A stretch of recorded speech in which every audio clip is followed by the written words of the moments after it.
Claire se tenait au milieu de sa chambre, entourée de valises ouvertes et de vêtements éparpillés, le cœur lourd comme une pierre. Les larmes coulaient silencieusement sur ses joues alors qu'elle se remémorait les moments heureux passés avec Julien. Chaque pièce de vêtement qu'elle pliait semblait revêtir une signification, un souvenir précieux qu'elle ne pouvait s'empêcher d'évoquer.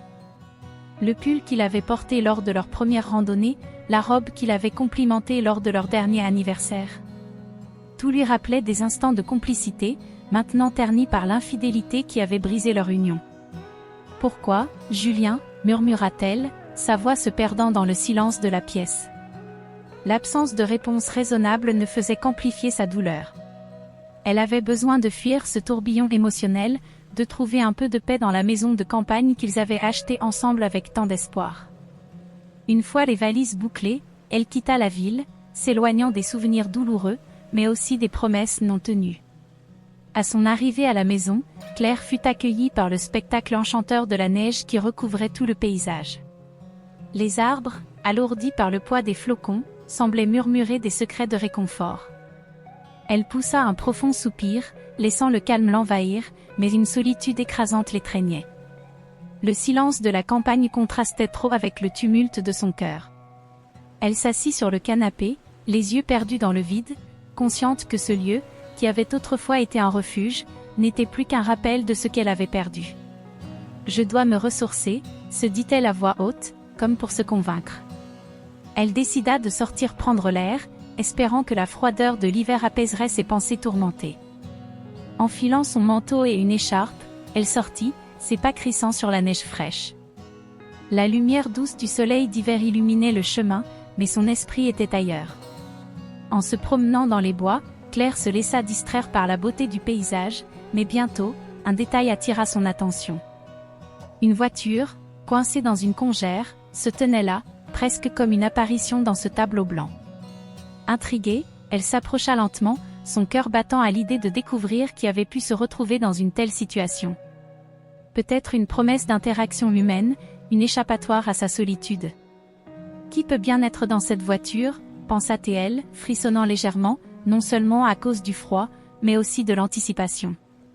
Elle jeta un coup d'œil autour d'elle, s'assurant qu'elle n'était pas seule. Les arbres, majestueux, semblaient la protéger de l'inconnu. Elle s'approcha un peu plus, s'accroupissant pour mieux voir à travers la vitre embuée. Soudain, elle entendit un bruit de moteur. Sur le coup, elle sursauta, son cœur s'emballant. Un homme, visiblement désespéré, tentait de dégager la voiture. Claire ne pouvait pas s'empêcher de le regarder, intriguée par la détermination qu'il affichait. Elle hésita un instant, puis se décida à l'aider. « Besoin d'un coup de main ?» appela-t-elle, sa voix résonnant dans le silence environnant.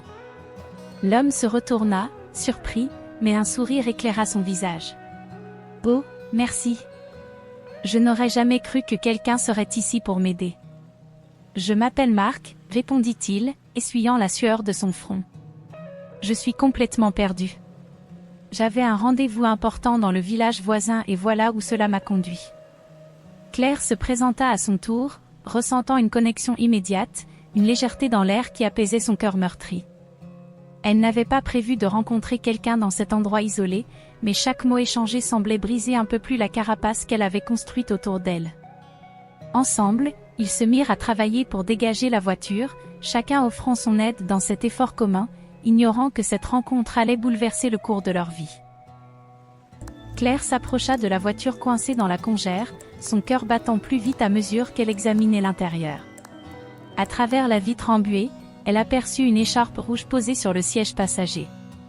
Ce détail insignifiant à première vue lui fit l'effet d'un coup de poing. L'écharpe lui rappela une conversation qu'elle avait eue avec Julien quelques mois auparavant, au sujet de son amie Camille qui portait toujours cette couleur vibrante.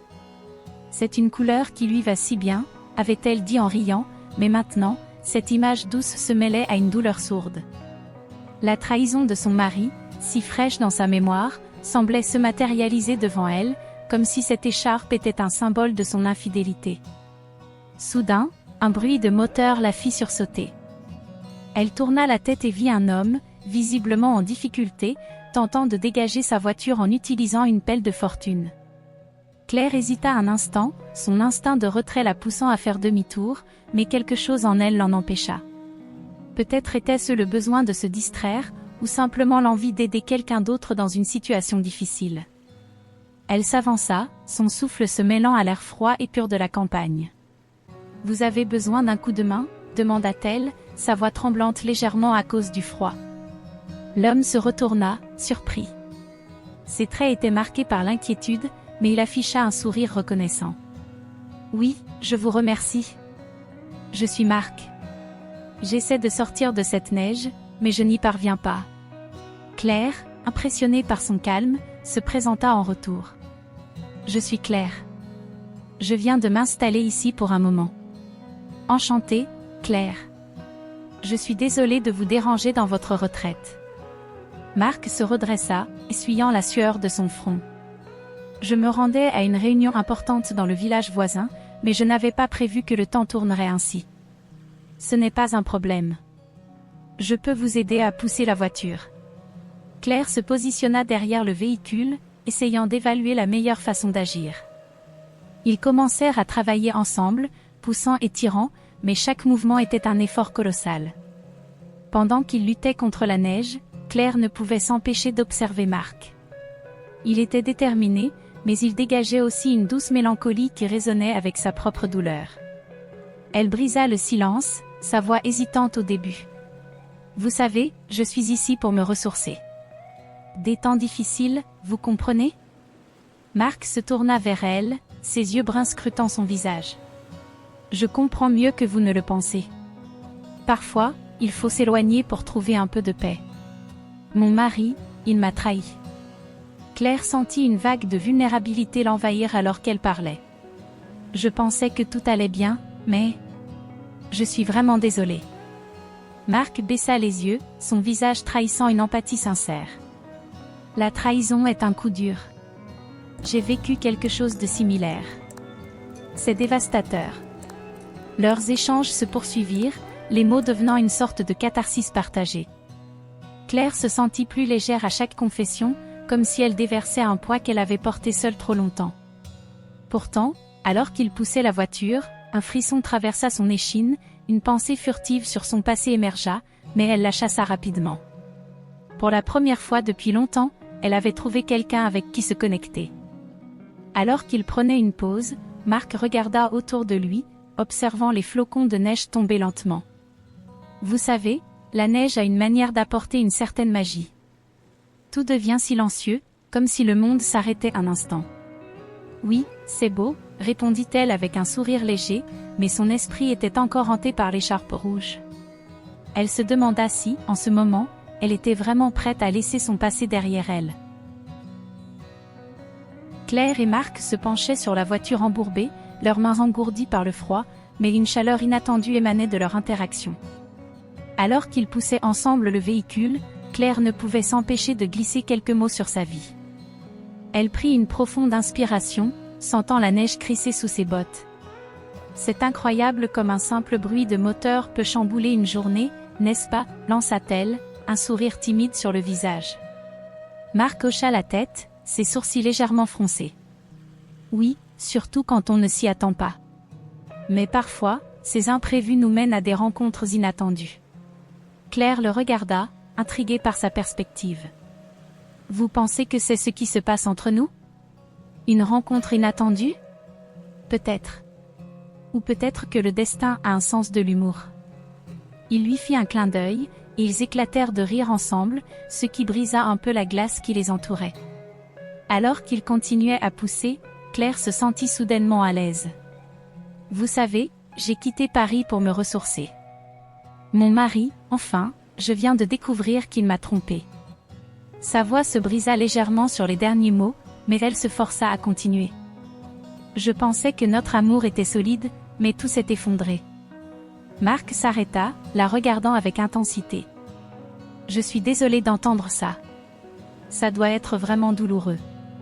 C'est un véritable choc, » admit-elle, un soupçon de vulnérabilité dans sa voix. « Je ne sais plus qui je suis sans lui. Vous êtes Claire. Vous n'êtes pas définie par vos relations. » Ces mots étaient empreints de compassion, et Claire sentit une connexion se former entre eux, une compréhension mutuelle. Parfois, j'aimerais juste pouvoir tout effacer, tout recommencer. Claire passa une main dans ses cheveux, un geste nerveux qu'elle répétait souvent quand elle était anxieuse. La vie est pleine de surprises, parfois même des bonnes.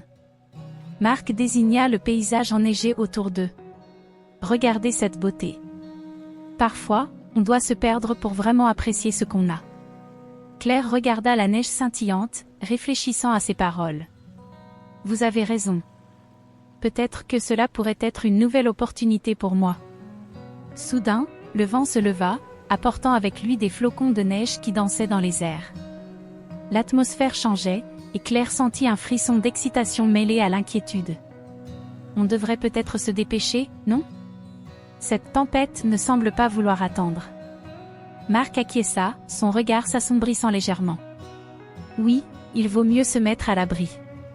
Je ne voudrais pas que vous soyez coincés ici à cause de moi. Ils commencèrent à marcher vers la maison de campagne, le vent hurlant derrière eux. Une fois à l'intérieur, Claire ferma la porte et se retourna pour faire face à Marc. Le contraste entre la tempête à l'extérieur et la chaleur de la maison était palpable. Claire ressentit une vague de gratitude envers cet homme qui, même par une journée si difficile, lui offrait un répit inattendu. « Que diriez-vous d'un chocolat chaud pour nous réchauffer ?» proposa-t-elle, tentant de chasser l'angoisse qui l'habitait encore. « Ça semble parfait. » Marc sourit, et elle fut surprise de voir à quel point ce sourire pouvait illuminer son visage. Alors qu'elle préparait la boisson chaude, Claire se surprit à penser à la dernière fois où elle avait ressenti une telle légèreté. Les souvenirs de ses rires passés avec Julien lui revinrent, mais cette fois, il ne la déprimait pas. Au contraire, elle se permit de savourer ce moment, cette nouvelle amitié qui se tissait. « Vous savez, je n'ai pas ri depuis longtemps. » Claire se tourna vers Marc, ses mains tenant 2 tasses fumantes. « Cette situation est différente. Mais j'apprécie vraiment votre compagnie. » « Moi aussi, Claire. Parfois, la vie nous envoie des gens au bon moment. » Marc la regarda droit dans les yeux, et Claire sentit son cœur s'accélérer. Alors qu'ils s'installèrent près de la cheminée, une chaleur réconfortante les enveloppa. Claire réalisa qu'elle commençait à se sentir vivante à nouveau, comme si cette rencontre fortuite était la première étape vers sa propre guérison.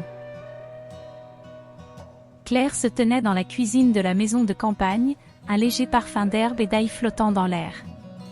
Elle et Marc s'étaient mis à préparer un repas ensemble, une activité qui la plongeait dans une douce nostalgie. Les ingrédients étaient simples, des pommes de terre, des carottes et un poulet rôti. Mais alors qu'ils cuisinaient, Claire ressentait un frisson d'excitation, une sensation qu'elle n'avait pas connue depuis des mois. « Tu sais, commença Marc, en épluchant une carotte avec soin, je n'ai pas cuisiné depuis des années. C'est bizarre comment cela peut être apaisant. » « Oui, cela m'aide à penser, » répondit Claire, souriant timidement. « Je me souviens de mes parents, nous cuisinions ensemble tous les dimanches. C'était un moment sacré. » Marc leva les yeux, intrigué. « Et qu'en est-il maintenant? Que aimes-tu faire ?» Claire se pinça les lèvres, réfléchissant. « Je suppose que j'ai oublié ce que j'aime vraiment. Je me suis tellement concentrée sur ma vie avec Julien que je... » Elle s'interrompit, la douleur de sa trahison la frappant à nouveau. « Je suis désolée, je ne voulais pas raviver de mauvais souvenirs, » dit Marc, avec une voix douce. « Parle-moi de tes rêves, ceux qui ne sont pas liés à lui. » Elle sourit, appréciant sa sensibilité. « J'ai toujours voulu voyager, voir le monde, m'aventurer au-delà de ma zone de confort. Mais parfois, je me sens coincée, comme si j'étais dans une boîte. » « Quelle est la première destination sur ta liste ?» demanda-t-il, l'enthousiasme dans sa voix. « J'aimerais aller en Italie, » répondit-elle, les yeux brillants.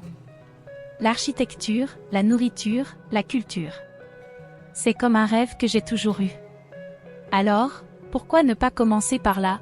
proposa Marc, un sourire complice sur le visage. « La vie est trop courte pour attendre. » Ensemble, ils continuèrent de préparer le repas, leurs échanges devenant de plus en plus fluides. Claire se sentait légère, comme si un poids se levait peu à peu. Elle se surprit même à rire lorsque Marc fit une blague sur ses talents culinaires. Ils s'assirent finalement à la table, une assiette de poulet fumant entre eux. Claire observa les flammes qui dansaient dans la cheminée, un élan de chaleur réchauffant son cœur. « C'est la première fois que je ris depuis des mois, » admit-elle, la voix chargée d'émotion. « Rire est important, » répondit Marc, son regard sérieux. « Cela nous rappelle que nous sommes vivants. » Pourtant, dans un coin de son esprit, le souvenir de Julien persistait, comme une ombre tenace. Elle se revit, lui souriant, heureuse, insouciante. Mais cette image s'estompait lentement, remplacée par la douleur de la trahison. L'atmosphère entre elle et Marc devint soudainement plus lourde, une tension palpable s'installant entre eux. « Claire » commença Marc, sa voix un peu hésitante. « Je sais que tu traverses des moments difficiles, mais je suis ici pour t'écouter. » Elle détourna le regard, ses pensées s'embrouillant. « Je ne sais pas si je peux. » murmura-t-elle, son cœur battant la chamade. Elle voulait s'ouvrir, mais la peur de la vulnérabilité la retenait.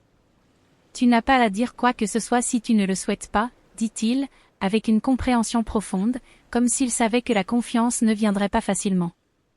Claire inspira profondément, réfléchissant aux mots qu'elle souhaitait partager. « Parfois, je me sens comme si je n'étais plus moi-même.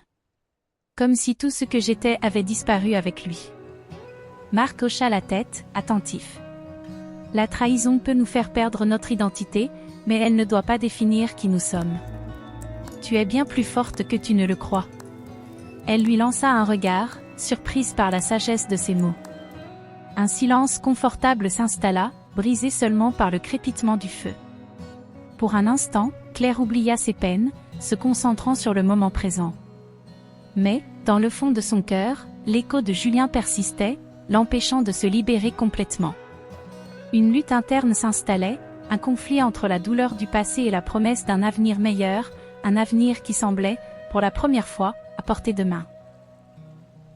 Claire tenait un verre de vin à la main, observant les flammes dans la cheminée danser avec une légèreté qu'elle n'avait pas ressentie depuis des mois.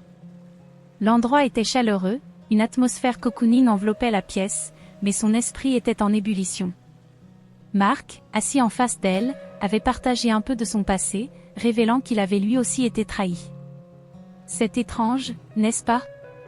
On pense toujours que la douleur est unique à nous seuls, » avait-il dit, sa voix empreinte de mélancolie. Elle avait hoché la tête en silence, se sentant soudainement liée à cet homme qu'elle connaissait si peu. « La trahison laisse des cicatrices, » murmura-t-elle, ses pensées dérivant vers Julien. On se demande si l'amour que l'on a donné en valait la peine. Marc l'observait attentivement, son regard intense semblant chercher les répercussions de ses mots. « J'ai cru que l'amour pouvait tout surmonter, » confia-t-il, une lueur de tristesse dans ses yeux. « Mais parfois, l'amour ne suffit pas. Parfois, il faut savoir partir. » Claire sentit une vague d'empathie l'envahir. Elle avait tellement de questions, tant de sentiments contradictoires, mais la présence de Marc la rassurait. Ils étaient deux âmes perdues, cherchant des réponses dans un monde qu'ils n'avaient pas choisi. Cependant, alors que l'instant semblait se tendre vers quelque chose de plus intime, le son d'une notification brisa la magie de leur moment. Marc consulta son téléphone, son visage se figeant soudain, comme si un nuage obscur avait masqué le soleil dans la pièce. « C'est juste un message de mon associé. » Rien de grave, tenta-t-il de rassurer Claire, mais elle pouvait lire l'inquiétude sur son visage. « Tu as l'air préoccupée, » observa-t-elle, une ombre de doute s'installant dans son cœur. Elle se leva, incapable de rester là, de sentir la tension entre eux. « Je vais prendre l'air, » déclara-t-elle, et sans attendre sa réponse, elle sortit dans la nuit froide.